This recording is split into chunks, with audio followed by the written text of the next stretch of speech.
Février 2019. Désert du Danakin, Éthiopie. Aujourd'hui, je t'amène dans un des endroits les plus incroyables et les plus extrêmes de la planète. Des paysages surréalistes dignes de notre monde. C'est l'un des lieux les plus chauds de la Terre et les plus inhospitaliers et dangereux.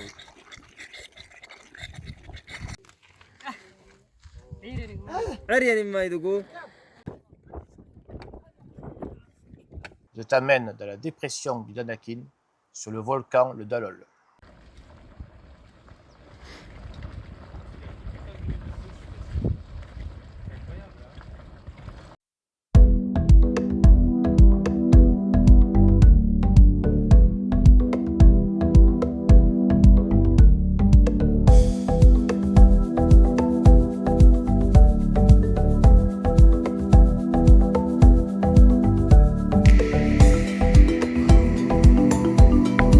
Après avoir pris l'avion jusqu'à Addis Abeba, puis Mekele,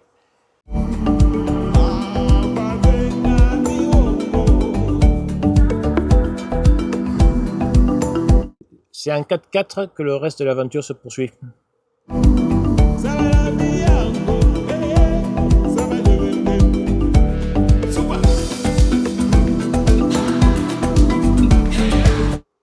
Mekele est sur les hauts plateaux à 2200 mètres et on descend en bas de la dépression du Danakin à moins 136 mètres. La dépression du Danakin, c'est l'extrémité du grand rift africain, qui sépare la corne de l'Afrique au niveau du golfe d'Aden.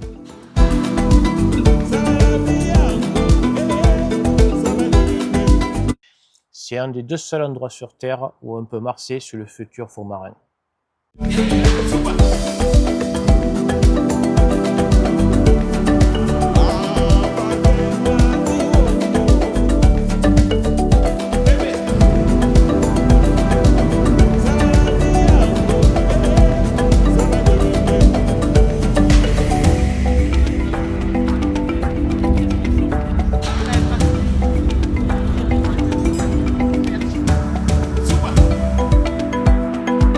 Le désert se compose principalement d'une mer de sel.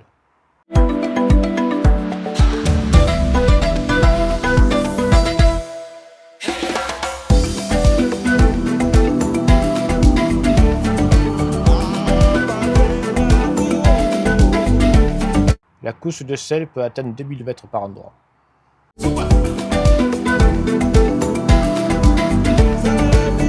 Sur les images, tu as l'impression de voir un rocher.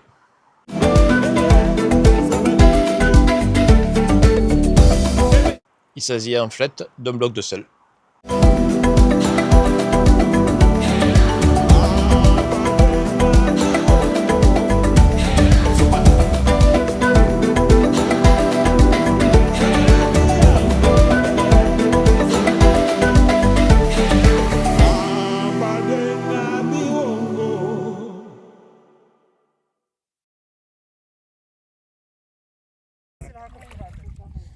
Non, c'est seulement pour les yeux. Hein. Sinon ça. It's good? Yes. Tu flottes, toi. Tu flottes. Ah yes, it's floating, c'est normal. Hein. Ouais, bah ça, ouais, elle est comme ça, ouais.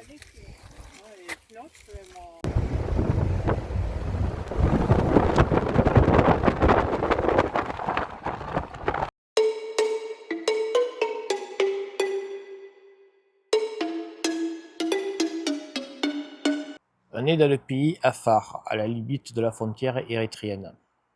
Un endroit hautement dangereux et une zone difficile d'accès.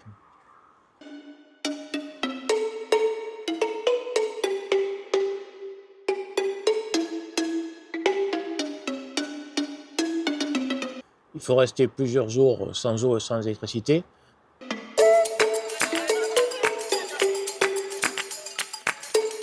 Dans des campements sommaires.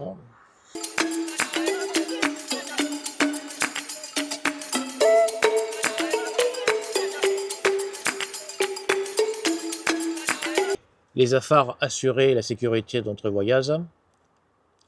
Alors, je ne dirais pas que c'est l'armée Afar, parce que c'était un peu light pour être défini comme des militaires. Je dirais plutôt une milice Afar. Équipée quand même de Kalachnikov qui nous ont suivis partout.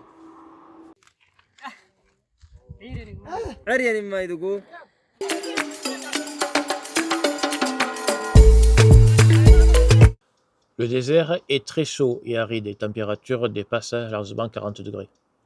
Et pas une ombre à l'horizon.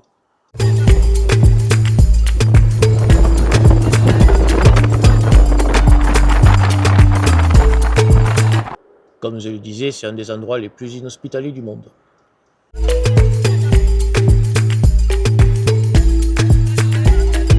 Les Afars y sont présents pour l'extraction du sel, j'y reviendrai après. Le Dalol n'est pas un volcan de type éruptif.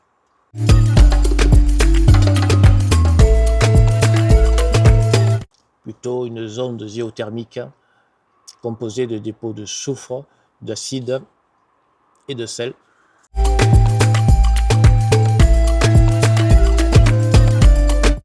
C'est une vaste zone remplie de cheminées de fées,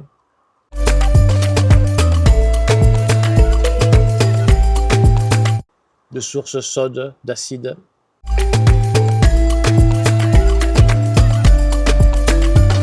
des petits geysers, des fumerolles.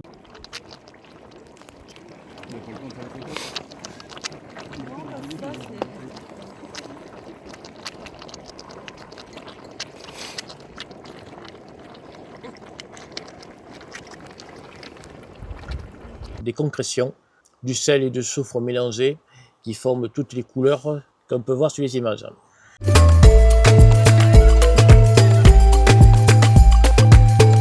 Les liquides d'acide, sel et saumure sont à plus de 100 degrés.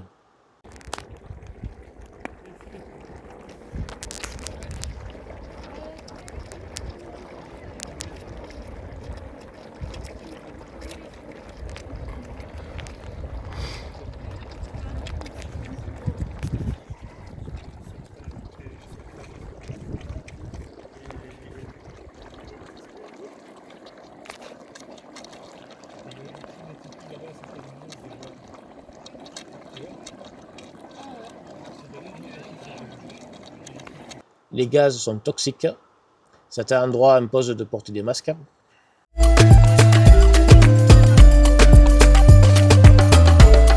Et il faut faire attention au mois de mars. Certains fonds instables recouvrent des lacs d'acide.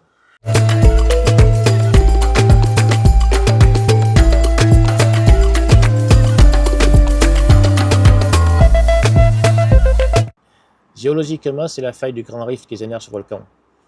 Une importante chambre magmatique se situe très proche en dessous du sol. La faille continuant toujours à s'écarter, la zone sera un jour ou l'autre entièrement remplie par la mer.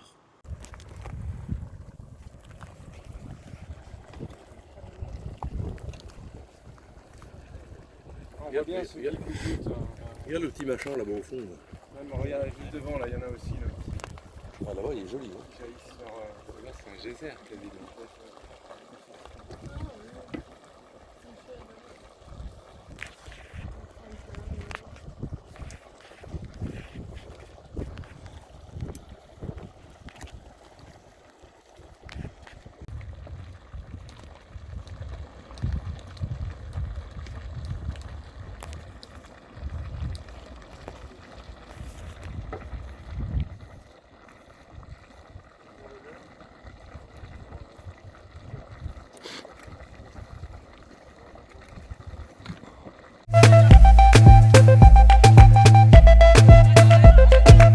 Ces lacs ont des conditions d'hyperacidité, des pH négatifs pouvant aller jusqu'à moins 1,6, des concentrations d'acide sulfurique, des températures de 110 degrés en sortie de cheminée, des concentrations de sel qui peuvent aller jusqu'à 50%, 10 fois supérieures à la salinité de la mer. Cela est normalement peu compatible avec la vie. Il est toutefois fait des recherches pour rechercher des extrémophiles qui pourraient survivre dans de tels environnements.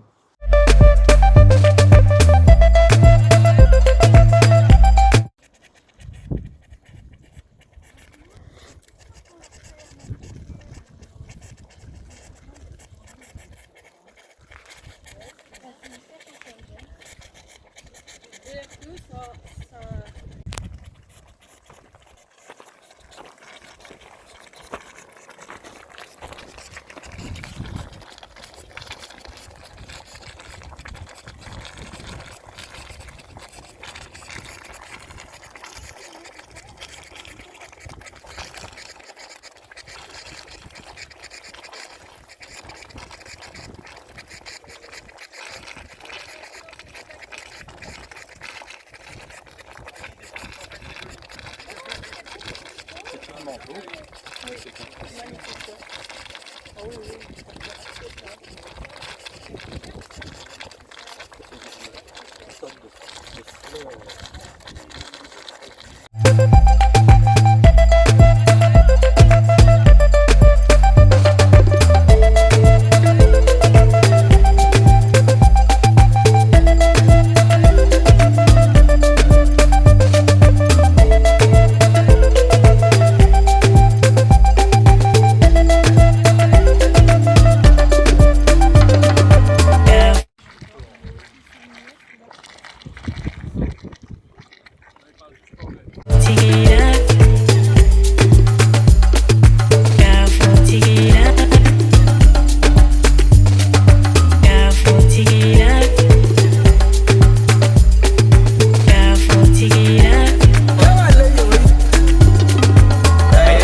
On passe la nuit au village de Amendela.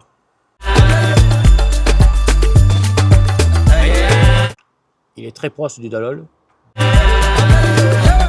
C'est le village où habitent les travailleurs du sel.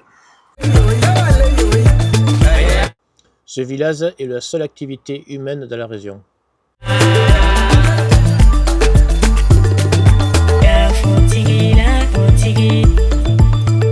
C'est sur le lac Karoum qu'est extrait le sel.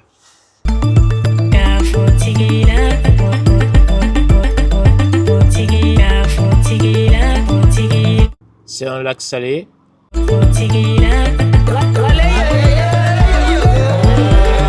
Tout au nord de l'Éthiopie, quasiment sur la frontière avec l'Érythrée. Le lac est alimenté vers le mois de septembre, où les torrents descendus des hauts plateaux ramènent tout le sel vers ce lac. À la saison sèche, l'eau se évapore et il ne reste plus qu'à ramasser le sel.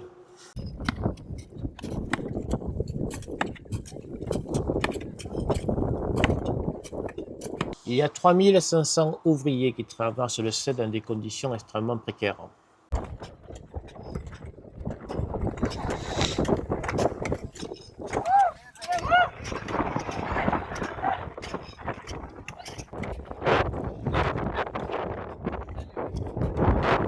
Et ceux qui les soulèvent, là, vous voyez avec les deux bâtons là-bas.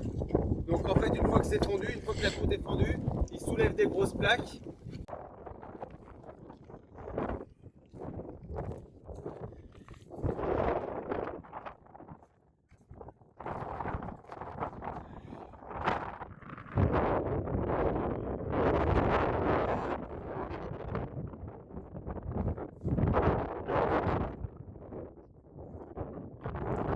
Le mode d'extraction du sel n'a pas changé depuis 3000 ans, à l'époque de la reine de Saba.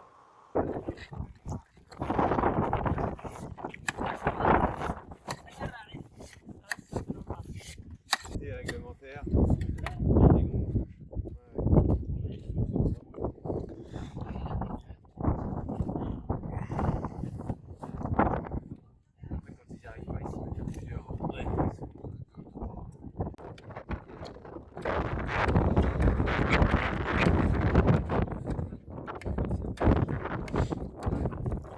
Il y a les extracteurs, les coupeurs et les tailleurs qui vont donner au sel des formes de lingots calibrés d'un certain poids.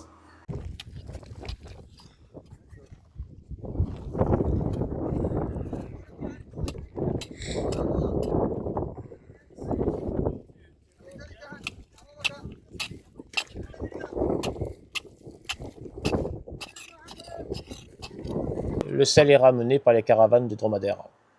C'est pas. Eux, ils vendent la plaque au chamelier qui la revend à la coopérative. C'est-à-dire que si le chamelier fait mal son chargement, là, sur les 3 jours qu'il y a pour monter à la coopérative et qu'il casse une plaque, c'est pour sa pomme. Donc voilà, parce qu'une plaque cassée, elle se vend plus, quoi.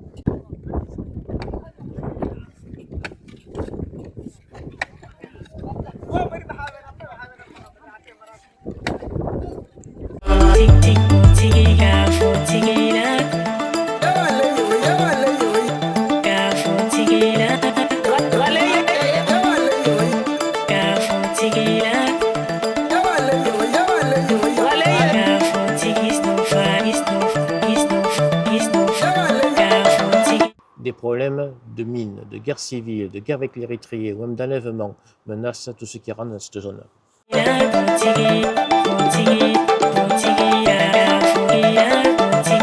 Voilà pour ce voyage en Éthiopie. Alors en fait, c'est qu'une partie du voyage. Le voyage réel était en fait bien plus long. Il comprenait la visite de notre volcan, l'Erta-Ale, et la visite d'églises, le squelette de l'Australopithèque Lucie, et la visite de la source de vie à la recherche des extrémophiles. Alors, ce voyage n'avait pas été filmé dans le but d'être présenté sur YouTube. Comme tu as pu le voir, il y a beaucoup de photos, d'images fixes qui essayent de donner un certain dynamisme. J'essaierai de voir si une autre section de ce voyage peut être diffusée sur YouTube. Alors, ce voyage remonte il y a 5 ans. Je n'avais pas spécialement le matériel vidéo adapté à l'époque. Et pareil pour la prise de son, c'était souvent le micro du smartphone. J'espère que tu pardonneras ces petits défauts. Dis-moi ça dans les commentaires. Like si tu as aimé la vidéo et abonne-toi. Et je te dis à bientôt pour de prochaines aventures. Toi qui cours l'aventure, prends le temps de voir la mer. Bye bye. Et on termine sur notre ami le dromadaire.